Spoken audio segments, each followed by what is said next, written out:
Hello friends, welcome to solar Gyan and आरी news channel.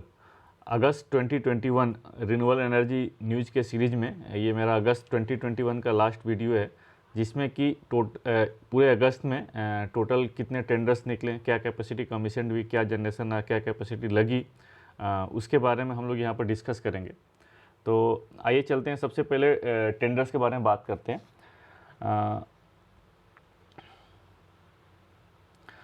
जो है फर्स्ट नंबर पे है 500 megawatt solar EPC in Tamil Nadu by NHPC, जिसमें एनएचपीसी ने टेंडर निकाला है, जिसकी जो बिड सबमिशन की लास्ट डेट है 5 अक्टूबर 2021 है। और इसमें जो डेवलपर्स जो सेलेक्ट किए जाएंगे ईपीसी डेवलपर्स, उनको 12 मंथ्स में कंप्लीट करना है प्रोजेक्ट। और जो परफॉर्मेंस बैंक गारंटी रखी गई है, जो भी कॉन्ट्रैक्ट वैल्यू रहेगा उसका 3% ईपीसी कॉन्ट्रैक्टर को सबमिट करना पड़ेगा। नेक्स्ट है 500 megawatt wind by MSDCL, Maharashtra state electricity distribution company limited in Maharashtra. इसमें जो बिड सबमिशन की जो लास्ट डेट है रखी गई है 30 सितंबर 2021 है। और इसमें जो विंड डेवलपर को जो प्रोजेक्ट कमीशनिंग का टाइम दिया गया है वो 18 मंथ्स है। और जो CUF है, कैपेसिटी यूटिलाइजेशन फैक्टर जो रखा गया मिनिमम, वो है आपका 22%। और इसमें EMD है 0.5 मिलियन पर मेगावाट। और सीलिंग टैरिफ जो इसमें रखा गया 2.65 पर यूनिट रखा गया है इसमें। नेक्स्ट है महाराष्ट्र का ही है MSDCL, जो कि Maharashtra state electricity distribution company, जो वहाँ का डिस्कॉम है महाराष्ट्र का। उसने 487 मेगावाट का 487 मेगावाट का सोलर जो है प्रधानमंत्री किसान और सौर वाहिनी जो है PM कुसुम, जो कि जिस PM कुसुम के नाम से जानते हैं, उसके पार्ट ए कंपोनेंट में टेंडर निकाला हुआ है।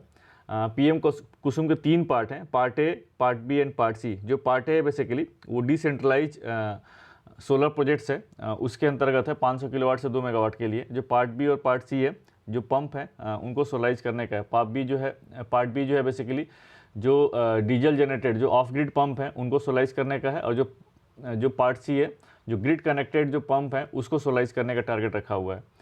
तो ये जो है इसमें CUF जो है मिनिमम 15% रखा गया है। कंप्लीशन टाइम 12 मंथ्स है। और बिड सबमिशन की डेट है 17 सितंबर 2021 है। इसमें जो EMD अमाउंट रखा गया है वो है 1 लाख पर मेगावाट। और परफॉर्मेंस बैंक गारंटी आपका है 5 लाख पर मेगावाट। और सीलिंग टैरिफ जो इसमें रखा गया है 3.1 per unit. Ceiling tariff actually क्या है, रेगुलेटर को फिक्स करना पड़ता है। जो पार्ट ए का मैंडेटरी पोर्शन है, तो जो स्टेट रेगुलेटरी कमीशन होता है उसको टैरिफ फिक्स करना पड़ता है। नेक्स्ट है MSDCL, नेक्स्ट है 224 मेगावाट का सोलर EPC में गुजरात स्टेट इलेक्ट्रिसिटी कॉरपोरेशन ने निकाला। ये EPC मोड में है। और इसमें जो कमीशनिंग टाइम रखा गया 18 मंथ्स है। और इसमें जो बिड सबमिशन की जो लास्ट डेट है 8 सितंबर 2021 है। इसमें जो CUF रखा गया 25% है।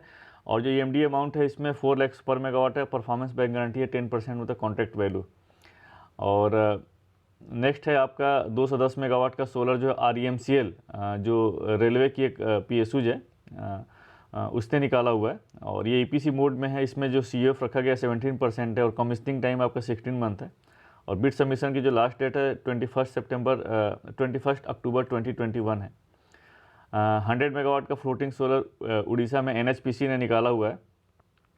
और मैं आपको यहाँ पर अपडेट कर दूं कि फ्लोटिंग सोलर में बहुत सारे प्रोजेक्ट्स हैं। और फ्लोटिंग सोलर पर मैंने एक प्रॉपर वीडियो बना रखा है, आप मेरे चैनल पर जा करके आप उस वीडियो को देख सकते हैं।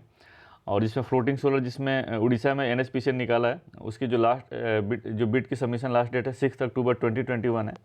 और इसमें जो प्रोजेक्ट कंप्लीशन टाइम है EPC कॉन्ट्रैक्टर को 12 मंथ्स के अंदर कंप्लीट करना है।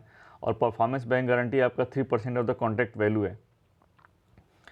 और नेक्स्ट है 50 मेगावाट सोलर, जो कि उड़ीसा का डिस्कॉम है, झारखंड विद्युत निगम लिमिटेड जो है, उसने निकाला ये PM कुसुम पार्ट ए में, जो कि मैंने अभी आपको जस्ट अपडेट किया है। पार्ट ए में 500 किलोवाट से लेकर के 202 मेगावाट तक के प्रोजेक्ट्स लगाते हैं इसमें।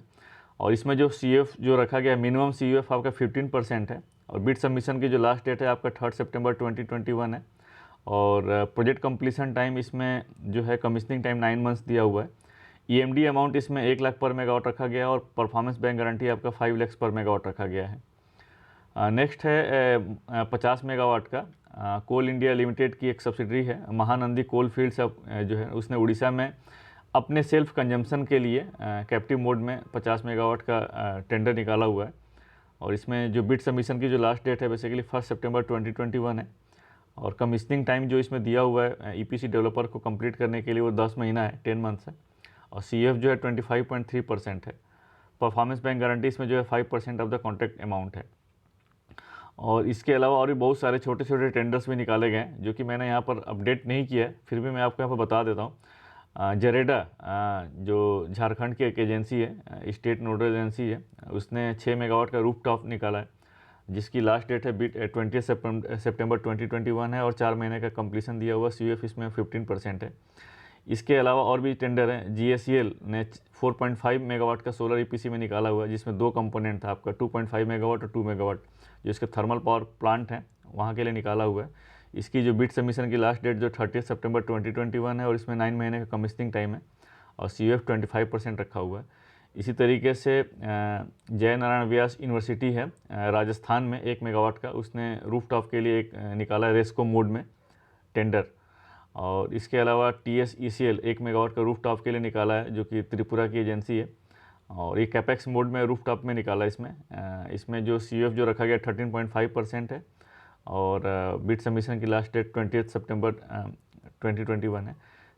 बिहार में बरेडा ने 1 मेगावाट का हाइब्रिड रूफटॉप सोलर निकाला है जिसमें कि जो लास्ट डेट है बिड सबमिशन की 31 अगस्त 2021 है और बिड सबमिशन और कमीशनिंग टाइम जो रखा गया इसमें 3 महीने का रखा गया है। इसके बाद आते हैं बहुत सारे टेंडर्स जो पुराने निकले हुए हैं उसकी डेट एक्सटेंड कर दी गई है, तो उसके बारे में यहाँ पर डिस्कस कर लेते हैं। ये 2500 megawatt thermal plus renewable energy bundling का जो सेकी ने निकाला हुआ है, ये काफ़ी पुराना टेंडर है। और अगर हम लोग बात करें तो ये टेंडर मार्च 2020 में ही निकला था। सोचिए अब मार्च 2022 और अभी 1.5 ईयर्स हो गया इसको टेंडर्स को निकाले हुए, उसमें कई बार डेट एक्सटेंड कर दी गई है। तो दोबारा इसमें जो बिड सबमिशन की जो डेट है 3 सितंबर 2021 तक एक्सटेंड कर दी गई है। और इसमें जो प्रोजेक्ट का जो कंप्लीसन टाइम रखा गया 30th मंथ है। और थोड़ा सा मैं आपको यहाँ पर डिटेल अपडेट कर देता हूँ। इसके अलावा जो इसमें EMD अमाउंट जो रखा गया 5 लाख पर मेगावाट है और परफॉर्मेंस बैंक गारंटी जो है आपका 1 लाख पर मेगावाट रखा गया है। नेक्स्ट है जो इसमें दिया हुआ है REMCL का। REMCL ने 740 मेगावाट का टेंडर निकाला था आपका जून 2021 में और इसकी जो बिड सबमिशन की डेट है इसको एक्सटेंड करके 60 सितंबर 2021 कर दी गई है। और अगर हम बात करें इसके प्रोजेक्ट डिटेल के बारे में तो इसमें जो कमीशनिंग पीरियड है 18 मंथ्स रखा गया और CF 17% है। EMD 4 लाख पर मेगावाट है, परफॉर्मेंस बैंक गारंटी आपका 8 लाख पर मेगावाट है। और नेक्स्ट है PSPCL Punjab state power corporation limited. इसने बेसिकली 2 टेंडर निकाला था, 250 मेगावाट के 2 टेंडर निकाले थे। एक तो 250 मेगावाट था, उसको ISTS connected pan India basis पर इसमें डेवलपर्स को लगाने के दिया गया था। इसमें जो डेट जो है इसको एक्सटेंड करके 60 सितंबर 2021 कर दिया गया था। और दूसरा टेंडर था पंजाब में, बेसिकली वो इंट्रा स्टेट था, तो आपको पंजाब स्टेट्स में ही लगाना था 250 मेगावाट का। और अगर हम इसके बारे में बात करें अगर तो इसमें जो डेट है इसकी डेट को एक्सटेंड करके 50 सितंबर 2021 कर दिया गया था। नेक्स्ट है सेकी का 50 मेगावाट का तमिलनाडु में निकाला था सेकी ने सोलर PV एंड एग्रो के लिए। इसकी जो डेट है एक्सटेंड करके 22 सितंबर 2021 कर दी गई है। और अगर थोड़ा सा इसके प्रोजेक्ट के बारे में अगर मैं यहाँ पर अपडेट करूँ जो टेंडर के बारे में निकला है, तो इसमें जो कमीशनिंग टाइम जो है 12 मंथ्स का दिया हुआ है और जो मिनिमम CUF जो इसमें रखा गया 24.1% रखा गया है। और जो परफॉर्मेंस बैंक गारंटी है इसमें 3% ऑफ द कॉन्ट्रैक्ट वैल्यू रखा गया है इसमें। फिर उसके बाद नेक्स्ट है सेकी का 1200 मेगावाट का ISTS 10 जो कि कर्नाटका में निकाला गया है जून 2021 में निकाला गया था। इसकी भी डेट एक्सटेंड करके जो बिड सबमिशन की डेट है 3 सितंबर 2021 कर दी गई है। इसके बाद NHPC ने 600 मेगावाट का EPC निकाला है सोलर राजस्थान में, जुलाई 2021 में निकाला था, जिसकी डेट एक्सटेंड करके 7 सितंबर 2021 कर दी गई है। और इसी तरीके से MP में PM कुसुम कंपोनेंट A में निकाला गया था, MP UVNL निकाला था 225 मेगावाट का जुलाई 2021 में। इसकी डेट जो है एक्सटेंड करके 60 सितंबर 2021 कर दी गई है। और सेकी ने 100 मेगावाट का छत्तीसगढ़ में EPC मोड में निकाला था विद स्टोरेज, जनवरी 2021 में निकाला था। जिसकी डेट जो है एक्सटेंड करके 22 सितंबर 2021 कर दी गई है। थोड़ा सा मैं आपको अपडेट कर दूँ, इसमें जो कमिश्निंग टाइम है 18 मंथ्स दिया गया है और जो परफॉर्मेंस बैंक गारंटी है 3% ऑफ द कॉन्ट्रैक्ट वैल्यू है। उसी तरीके से सेकी का 15 मेगावाट का फ्लोटिंग का है, हिमाचल प्रदेश में निकाला गया है, जो कि हिमाचल प्रदेश के जो बिलासपुर है, भाखड़ा नांगल बांध का, उसके रिजर्वायर पर ये प्रोजेक्ट सेटअप करने के लिए लगाया गया है। और ये भी टेंडर काफ़ी पुराना है, ये जुलाई 2021 में ही निकल गया था। आप सोचिए मोर देन 1 ईयर हो गया इस टेंडर को, इसमें कई बार इसमें डेट एक्सटेंड कर दी गई है। और इस बार जो डेट, जो बिड सबमिशन की डेट है, एक्सटेंड करके 21 सितंबर 2021 कर दी गई है। और इस अगर टेंडर के बारे में बात करें तो इसमें भी जो कमिश्निंग टाइम दिया हुआ है 18 मंथ्स दिया हुआ है और CF 21% है। और EMD अमाउंट आपका 13.5 मिलियन मतलब 1.35 करोड़ पर मेगावाट है। और परफॉर्मेंस बैंक गारंटी 27 मिलियन है। इसमें पर मेगावाट नहीं दिया गया, टोटल 15 मेगावाट के लिए दिया हुआ है। तो ये जो पर्टिकुलर जो है, जो टेंडर्स जो ऑलरेडी पहले के निकले हुए हैं उनकी जो डेट एक्सटेंड की गई है, उसके बारे में डिटेल है ये। अब चलते हैं कौन कौन से ऑक्शंस कंप्लीट हुए इस पर्टिकुलर मंथ्स में, तो उसके बारे में यहाँ पर बात कर लेते हैं। तो फर्स्ट है सेकी का 1200 मेगावाट का विंड सोलर हाइब्रिड में निकला था, ट्रांच 4, जो कि टेंडर अप्रैल 2021 में निकला था। वो इस पर्टिकुलर मंथ में इसका ऑक्शन कंप्लीट हो गया है। और अगर हम लोग इसके बारे में बात करें तो इसमें जो मेन कंपनियां जिनको ये ऑक्शन में जो अवार्ड तो भी नहीं हुआ है, जो विनर हुई है उसमें NTPC ने 450 मेगावाट को ने कोट किया था, जिसका टैरिफ 2.34 पर यूनिट है। और NLC ने 150 मेगावाट का, जिसने 2.34 पर यूनिट है। और आयाना रिन्यूएबल्स 450 मेगावाट का 2.34 पर यूनिट है। और एजियोर पावर 150 मेगावाट जो है 2.35 पर यूनिट है। और अगर हम लोग बात करें तो काफ़ी कॉम्पिटिटिव टैरिफ है ये, अगर हम लोग देखा जाता है। और दूसरा एक और इम्पॉर्टेंट फैक्टर है, अब जो PSUs हैं, जो गवर्नमेंट जो कंपनीज हैं, वो भी काफ़ी एग्रेसिवली अब टैरिफ कोट कर रही हैं। आप इसमें देख सकते हैं 2 पब्लिक सेक्टर कंपनी है, एक तो NTPC और दूसरा NLC है। 2.34 पर यूनिट इन्होंने कोट किया है। तो अब जो प्राइवेट के अलावा जो गवर्नमेंट कंपनी है वो भी काफ़ी एग्रेसिवली अब आ रही हैं और उसको कोट भी कर रही हैं। अगर थोड़ा सा इसके बारे में, अगर प्रोजेक्ट के बारे में बात करें तो जो हाइब्रिड प्रोजेक्ट्स हैं, इसमें जनरली CUF जो है ज़्यादा रखा जाता है। तो इसमें जो मिनिमम CUF जो एज पर टेंडर डॉक्यूमेंट है वो 30% है। और जो कमिश्निंग टाइम दिया गया है वो आपको 18 मंथ्स है। नेक्स्ट है आपका रम्स ने, आपको पता होगा कि इसमें बेसिकली 3 टेंडर निकले थे, रम्स ने निकाले थे 1500 मेगावाट के टोटल। तो 500 मेगावाट जो है, जो नीमच में, जिसका जनवरी 2021 में टेंडर निकाला था, ये भी काफ़ी पुराना टेंडर है, लेकिन इसमें कई बार डेट एक्सटेंड की गई थी। इसमें बहुत सारे रीजन्स थे। वो अपने जो स्टैंडर्ड बिडिंग डॉक्यूमेंट्स है उसमें कुछ डेविएशन के लिए CERC के पास गए थे, जिसको CERC ने एक्सेप्ट कर लिया था। उसके बाद फाइनली टेंडर ये कंक्लूड किया गया था। तो 500 मेगावाट का जो है नीमच जो सोलर पार्क है, उसमें प्रोजेक्ट्स के लिए रम्स ने ऑक्शन किया था, जिसमें कि मेजर 3 कंपनियों को मिला था इसमें। और काफ़ी लोअर टैरिफ आया था इसमें। टाटा पावर ने 170 मेगावाट लिया था 2.41 पर यूनिट। बेसिकली मैं टैरिफ इसलिए कम्पिटिटिव और बहुत ही बोल रहा हूँ, इसका रीज़न 2 रीज़न है। एक तो ये है कि ये जितने सारे प्रोजेक्ट्स हैं जनरली ये आपके नेक्स्ट ईयर में ही आएंगे।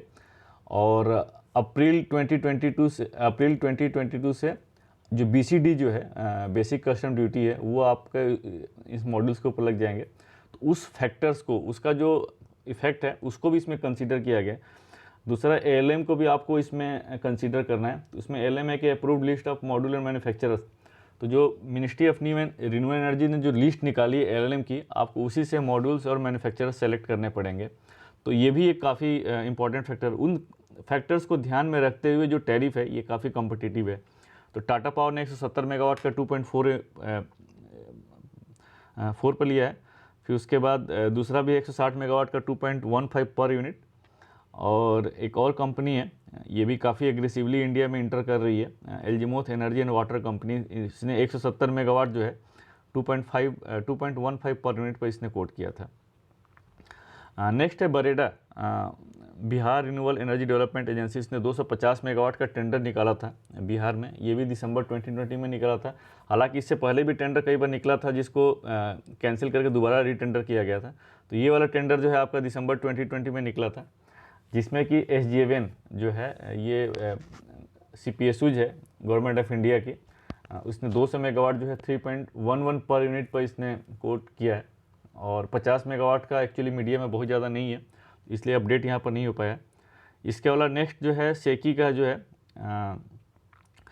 20 मेगावाट AC और 50 megawatt DC solar EPC with 50 megawatt our battery energy storage system जो है ये लेह में लगा रहा है। दिसंबर 20 में इसका टेंडर निकला था। तो ये बेसिकली EPC मोड में ये प्रोजेक्ट था, और जिसको कि टाटा पावर ने इसको रिवर्स ऑक्शन के थ्रू टाटा पावर को इसको अवार्ड किया गया है। थोड़ा सा मैं इस प्रोजेक्ट्स के बारे में बता दूं, काफ़ी यूनिक प्रोजेक्ट है ये। और ये जो प्रोजेक्ट है basically prime minister development package 2015 के अंतर्गत ये जो सेकी जो है इस प्रोजेक्ट्स को लगा रहा है, जिसमें कुछ CFA जो है central financial assistance government of India provide कर रही है। और ये जो प्रोजेक्ट है 20 megawatt AC one at a time ये 20 मेगावाट AC निकलेगा, लेकिन टोटल जो प्रोजेक्ट कैपेसिटी है 50 मेगावाट DC है। और इसमें अगर ये प्रोजेक्ट लगता है तो ये काफ़ी शोकेस प्रोजेक्ट है, क्योंकि गवर्नमेंट ऑफ इंडिया ने लद्दाख में 10,000 मेगावाट जो है रिन्यूएबल प्रोजेक्ट्स लगाने का टारगेट अभी रख रखा है, और इसके लिए काफ़ी स्टडीज़ भी चल रही है। उस पर्सपेक्टिव से भी काफ़ी इंपॉर्टेंट है, और एक एग्जांपल ही सेट रहेगा कि वहाँ पर क्या चैलेंजेज आ सकते हैं। तो ये पर्टिकुलर इस अगस्त मंथ में जो भी ऑक्शंस कंप्लीट हुआ उनकी डिटेल थी। अब नेक्स्ट चलते हैं। ये जुलाई, बेसिकली अगस्त का डेटा प्रॉपर नहीं आ पाता है, 1 मंथ्स बैक का रहता है। तो जुलाई 2021 में कितनी प्रोजेक्ट्स कैपेसिटी लगी उसके बारे में यहाँ पे हम डिस्कस कर लेते हैं। तो सोलर जो है बेसिकली 1.61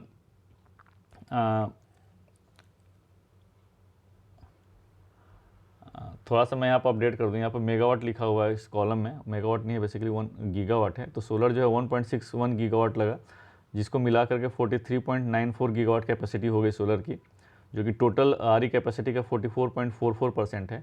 और यहाँ पर मैं आपको ये भी अपडेट कर दूँ 43.94 में 1.2 gigawatt basically of grid solar को भी कंसीडर किया गया है। विंड में जो 0.1 गीगावाट की कैपेसिटी लगी आपकी जुलाई मंथ में, जो कि मिला करके अगर क्यूमुलेटिव कैपेसिटी विंड जो है 39.588 गीगावाट हो जाती है, जो कि टोटल RE कैपेसिटी का 40.04% है। और मैं आपको RE कैपेसिटी की अगर बात करता हूँ तो RE कैपेसिटी में यहाँ पर स्मॉल हाइड्रो जो है अप टू 25 मेगावाट की कैपेसिटी कंसीडर किया है। लार्ज हाइड्रो को मैं यहाँ पर RE में कंसीडर नहीं कर रहा हूँ। हालांकि अगर टोटल इन ओवर पर्सपेक्टिव और वर्ल्ड फोरम पर अगर बात किया तो टोटल RE कैपेसिटी में लार्ज हाइड्रो को भी कंसीडर किया जाता है, जिसको मिनिस्ट्री ऑफ पावर ने नोटिफाई करके इसको RE में भी ले लिया है। स्मॉल हाइड्रो प्लांट की बात करते हैं तो 0.255 लगा, जिससे मिलाकर 4.79 गीगावाट की कैपेसिटी हो गई टोटल, जो कि टोटल RE का 4.84% है। और बायो में कुछ भी कैपेसिटी नहीं है आपकी जुलाई में, जिसकी टोटल कैपेसिटी बायो की क्यूमुलेटिव कैपेसिटी 10.559 गीगावाट है, जो कि टोटल RE कैपेसिटी का 10.67% है। तो इस पर्टिकुलर मंथ्स में 1.93 गीगावाट की कैपेसिटी लगी, जिसको मिला करके टोटल क्यूमुलेटिव कैपेसिटी RE की 98.87 गीगावाट हो जाता है, जो कि और यहाँ पर अगर बता दें कि अगस्त में आप लोगों ने देखा होगा काफ़ी बिग अनाउंसमेंट हुआ था 15 अगस्त को जिसमें कि इंडिया ने 100 गीगावाट की कैपेसिटी RE की कैपेसिटी अचीव कर ली है। अब हम जनरेशन की बात करते हैं कि जुलाई 2021 में जनरेशन कितना रहा RE का, और ये डेटा है बेसिकली सेंट्रल इलेक्ट्रिसिटी अथॉरिटी के वेबसाइट से लिया हुआ है, तो काफ़ी ऑथेंटिकेटेड डेटा है ये। तो अगर हम लोग बात करते हैं टोटल RE का जुलाई 2021 में कितनी जनरेशन रहा, तो 18,968.77 मिलियन यूनिट्स जनरेट रहा, जिसमें कि सोलर कंपोनेंट 27.26% है और विंड कंपोनेंट 60.21% है। अगर आप देखिए दोनों में कंपेयर करिए, सोलर की कैपेसिटी जो इंस्टॉल कैपेसिटी है विंड से ज़्यादा है, बट एक्चुअली विंड का CF जो है इस पर्टिकुलर मंथ में, ये जो जुलाई अगस्त ये वाला जो सीज़न होता है ये काफ़ी विंडी सीजन होता है, मानसून सीजन होता है, इसमें एयर्स हवा काफ़ी चलती है। इस बेसिस पे विंड की जनरेशन जो होती है CF बहुत ज़्यादा रहता है। तो आप देख सकते हैं सोलर विंड की कैपेसिटी अप्रॉक्सीमेटली लगभग सेम है, फिर भी विंड का CF बहुत ज़्यादा रहा, इसलिए जो जनरेशन रहा विंड का 60.21% रहा टोटल RE का। बायोमास 1.6% रहा, बगास 3.65% रहा, स्मॉल हाइड्रो 6.44% रहा, और अदर्स कंपोनेंट में 0.85% रहे। और अगर टोटल RE के अगर टोटल पावर की बात करते हैं कितनी इंस्टॉल कैपेसिटी रही एज पर CA डेटा 31 जुलाई 2021 तक, तो थर्मल अभी भी है 2,34,058 कैपेसिटी है मेगावाट की, 234.05 गीगावाट के टर्म से बात करें 234.05 गीगावाट है, जो कि टोटल इंस्टॉल कैपेसिटी का 60.7% है। न्यूक्लियर में चेंजेस नहीं हुए, 6780 मेगावाट ही है, जो कि टोटल कैपेसिटी का 1.75% है। लार्ज हाइड्रो जो है आपका 46,367 मेगावाट है, जो कि टोटल इंस्टॉल कैपेसिटी का 11.98% है। और रिन्यूएबल एनर्जी सोर्सेज जो जस्ट अभी हमने डिस्कस किया है 98.88 गीगावाट है, जो कि टोटल इंस्टॉल कैपेसिटी का 25.56% है। और टोटल इनको मिला देते हैं तो टोटल क्यूमुलेटिव कैपेसिटी इंडिया की जो है install capacity, power install capacity है 3,86,888 मेगावाट, जो कि 386.8 गीगावाट होती है।